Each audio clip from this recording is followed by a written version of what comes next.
തിരഞ്ഞെടുക്കപ്പെട്ട എല്ലാ ജനപ്രതിനിധികൾക്കും എൻ്റെ ആശംസകൾ നേരുകയാണ്. ഒരു പുതിയ യുഗത്തിന് കിഴക്കമ്പലത്ത് തുടക്കം കുറിച്ചിരിക്കുകയാണ്. നേരത്തെ സൂചിപ്പിച്ച പോലെ വലിയൊരു ഉത്തരവാദിത്വമാണ് ഇവിടെ തെരഞ്ഞെടുക്കപ്പെട്ട ജനപ്രതിനിധികൾക്കുള്ളത്.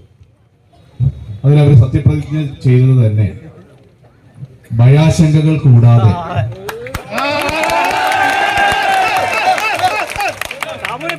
എല്ലാവർക്കും അതുകൊണ്ട്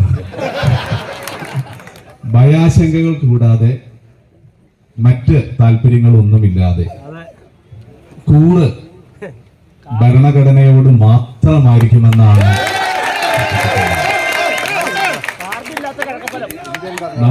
നമുക്കറിയാം. നമ്മുടെ രാജ്യം ബ്രിട്ടീഷ് ഭരണത്തിന് ശേഷം 3 പതിറ്റാണ്ട് കാലം നമ്മൾ അനുഭവിച്ചതിന് ശേഷമാണ് ഇന്ത്യക്ക് സ്വാതന്ത്ര്യം കിട്ടിയത്.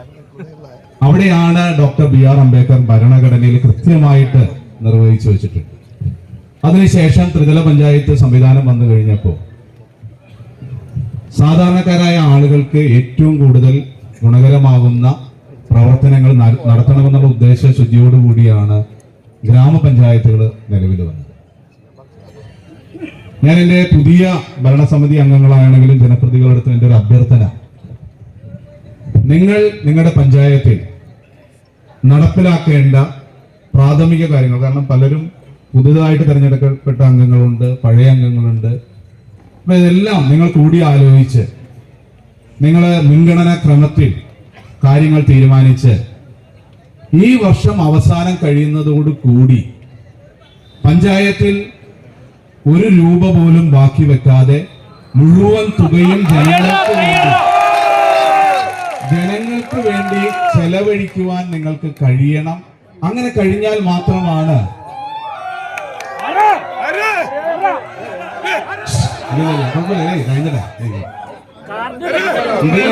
ഇതില് രാഷ്ട്രീയമില്ല.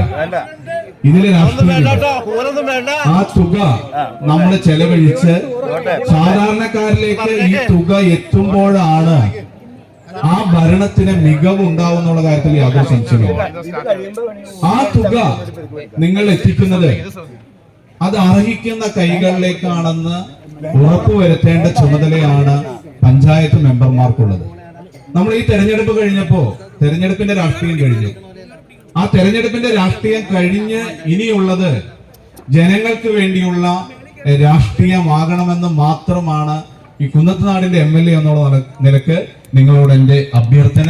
തീർച്ചയായിട്ടും അതിന് പറ്റുന്ന 21 പേരെ തന്നെയാണ് ഈ നാട്ടിലെ ജനങ്ങൾ തെരഞ്ഞെടുത്തിരിക്കുന്നത്. രാഷ്ട്രീയം എന്തുമാകട്ടെ, രാഷ്ട്രീയം എന്ന് പറയുന്നത് തെരഞ്ഞെടുപ്പിന് മുമ്പ് മാത്രമാണ്.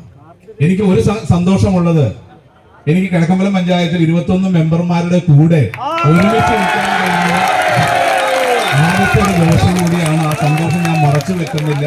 തീർച്ചയായിട്ടും ജനാധിപത്യം ജയിക്കട്ടെ എന്ന് മാത്രം പറഞ്ഞുകൊണ്ട് എല്ലാവർക്കും ക്രിസ്മസ് പുതുവത്സര ആശംസകൾ നേർന്നുകൊണ്ട് നിർത്തുന്നു. നന്ദി, നമസ്കാരം.